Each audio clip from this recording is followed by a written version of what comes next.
Hola a todos, hola a todas, espero que estén bien, espero que les esté yendo bien. Esta es la clase de economía en donde nosotros vamos a seguir viendo esto del funcionamiento del mercado. Esta vez enfocándonos en dos temas bastante que tienen alguna relación, que son por un lado la elasticidad y por otro lado los fallos de mercado. O sea, tienen una relación, pero en el fondo los vamos a tratar de forma separada, pero igual los vamos a tratar juntos en este video por un tema de espacio. Vamos al... Ya, entonces la idea de la clase y también de la guía es que ustedes puedan explicar cómo funciona la demanda elástica e inelástica, así como también la oferta elástica e inelástica, más a través de ejemplos o también de fórmulas que vamos a ver a continuación. Vamos a volver a las matemáticas. Y por otro lado también, ¿cuáles son las fallas de mercado? ¿Por qué se producen? ¿Y cuáles son sus distintas manifestaciones y consecuencias a lo largo del tiempo? ¿Qué es lo que podría producir? Ya, con respecto a la elasticidad se mide, se entiende como cuánto afecta la subida de un precio tanto en la percepción de los compradores como también de los propios productores. ¿Qué acciones van a tomar ellos? Y hay tanto elasticidad en la demanda como también en la oferta. La que es más notoria es la de la demanda, porque la de la oferta quizás se ve también, pero vamos a enfocarnos un poco más por un tema de tiempo en la de la demanda. La elasticidad de la demanda se le relaciona a cómo las personas o los consumidores se adaptan a la subida de un precio de un bien o servicio. Y es por eso que la demanda puede ser elástica cuando la cantidad demandada responde sustancialmente al cambio de precio, y la demanda es inelástica cuando la cantidad demandada responde ligeramente al cambio de precio. Es decir, si es elástica, hay una variación, por ejemplo, hay una respuesta bastante sustancial que puede traducirse, por ejemplo, en escoger un producto distinto que sea de menor valor versus la demanda inelástica, que es algo menos requerido, que o sea, es algo más requerido, por lo tanto es necesario seguirlo consumiendo a pesar de que sube de precio, y es algo que se va cambiando con el tiempo.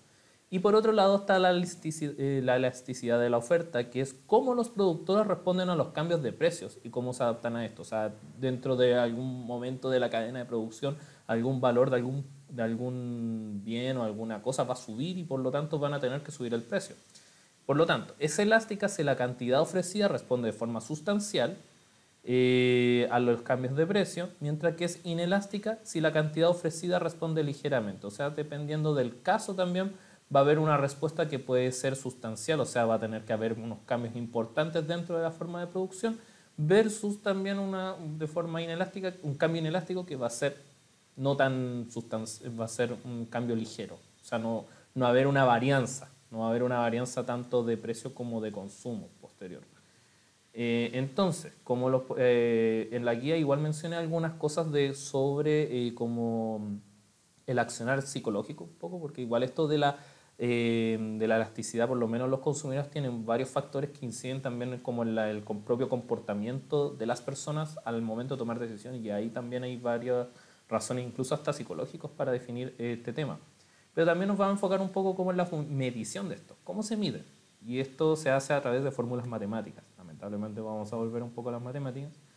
Y hay dos fórmulas que es necesario aprendérselas, o por lo menos tenerlas claras cómo funcionan. O sea, no les voy a preguntar nunca así como exactamente, y si es necesario voy a ponerles la fórmula, obviamente, para que la tengan clara. Que en este caso, que me interesa más el análisis que ustedes mismos pueden hacer. En este caso, la elasticidad mide, por ejemplo, por un lado la cantidad demandada inicial con la cantidad variada o aumentada, versus también el precio inicial y el precio aumentado. Y por otro lado, la elasticidad precio de la oferta es la cantidad ofertada y la cantidad variada con el precio inicial y el precio aumentado. O sea, cambia en este caso como el foco. O sea, cantidad demandada con cantidad ofertada. Por si acaso aquí sale un Q0, y ese Q0 es más que nada Q1 también. Es como para los efectos de la fórmula. Entonces, de acuerdo a la demanda, de acuerdo a lo que proporciona el texto de Gregory Mankiw, que es los principios de economía, la demanda tiende a variar. O sea, por ejemplo, de acuerdo a los resultados de algunos de estos ejercicios van a tener un valor que puede ser 0, 1 o, dependiendo de las distintas razones, van a tener una manifestación. Por un lado, van a haber tanto demanda elástica como inelástica. Cuando es igual a 0 es una demanda perfectamente inelástica, cuando es menor que 1, una demanda inelástica, o una elasticidad igual a 1 es una demanda elástica unitaria. Depende ahí también los tipos de variación que se van produciendo. Igual es importante que estos gráficos se los puedan aprender, o sea, por lo menos estos tipos de demanda elástica e inelástica, y ahí pueden ustedes poner pausa. Por ejemplo, si es mayor que 1 ya es una demanda elástica, quiere decir de que va a haber un decrecimiento del producto porque la gente va a preferir otro, y cuando es perfectamente inelástica ya es una aberración, no suele ocurrir. Y por último, también en la oferta tenemos casos. También, por ejemplo, cuando es una oferta inelástica, no hay un cambio de oferta en la cantidad ofertada. Cuando es una oferta inelástica, cuando es menor que 1, hay un incremento de la cantidad ofrecida, así como también si es igual a 1, hay un incremento un poco mayor. Y así va cambiando también la situación. Si es mayor que 1, mucho mayor que 1, hay un incremento mucho más de la cantidad ofrecida, porque hay un incentivo a producir más, si el valor aumenta.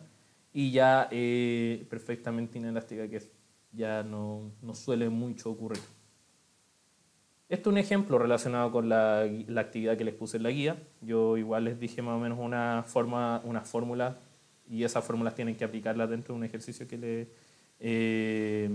la puedan hacer, así como con el fin de lo que puedan aplicar posteriormente. Este es un ejemplo basado en ese ejercicio, y ustedes ahí la idea es que ustedes hagan esa fórmula para posteriormente responder la pregunta que sale ahí. En este caso, como el resultado es negativo, es 0,1894 números que siguen hasta el fin,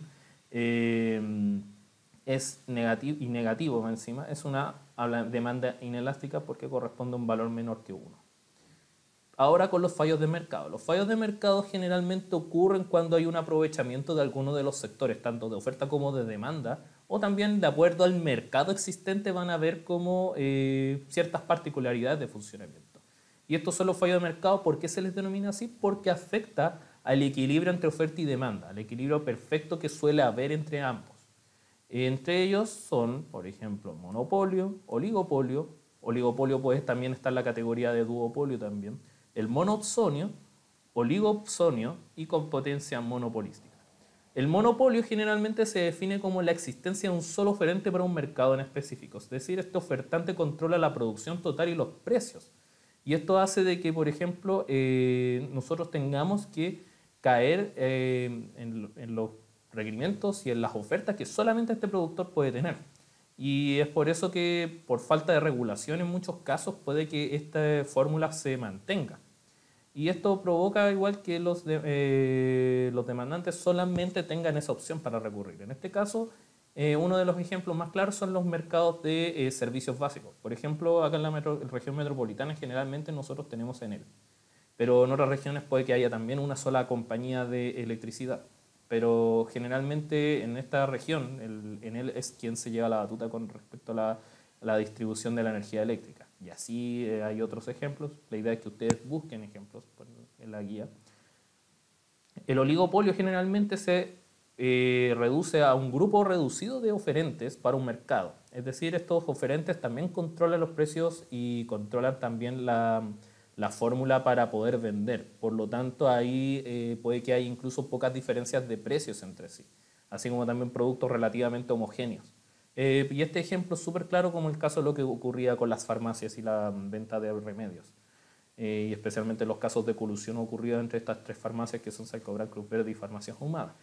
En tanto, el monopsonio es una falla de mercado que alude a que exista un solo demandante para un grupo determinado de productores. Generalmente, esta relación hace de que el demandante obliga a los ofertantes a producir lo necesario y para satisfacerlo, y también emitir un precio indicado que pueda pagar el demandante. Así como, por ejemplo, una venta al por mayor así como de caleta cuestiones, con el fin a un precio en específico fijado por el propio demandante, por lo menos entre comillas fijado, así como un acuerdo entre estas partes. Generalmente son las productoras de armamento las que entran en esta categoría, puesto que es las propias Fuerzas Armadas de cualquier país que va a exigir esto. Por eso puse acá el caso de FAMAA y ASMAR. FAMA en este caso produce armamento para Chile y por otro lado SMAR es quien trabaja con relacionado a los astilleros en Chile. Es por eso que se produce esta relación en este caso con las Fuerzas Armadas chilenas. El oligopsonio son la existencia de pocos demandantes para una cantidad regular de ofertantes. Es por eso que, por ejemplo, en este caso, los demandantes tienen control del mercado porque pueden ejercer poder sobre las condiciones del mercado generalmente haciendo tratos para poder modificar el actuar de de las propias productoras. En este caso, puse el ejemplo del mercado del cacao mundial, porque es como el caso más ejemplar de esto, que en este caso son generalmente 3 empresas, entre ellas aquí la que sale es Nestlé, creo que también está Unilever y Heinz, que son las empresas encargadas de casi de comprar el cacao, los productores de esto, las empresas mundiales. Y por último, la competencia monopolística, que es una forma de competencia imperfecta donde hay un alto número de vendedores dentro de un mercado y que generalmente ofrecen productos que son muy similares entre sí y que tienen muy pocas diferencias. Por eso puse acá el mercado de la comida rápida. En este caso, McDonald's, Burger King generalmente tienen menús que se diferencian en ciertos ámbitos, pero prácticamente la comida es la misma. O sea, tienen algunas diferencias, claro, en cuanto al ingrediente, pero como en la forma es casi lo mismo.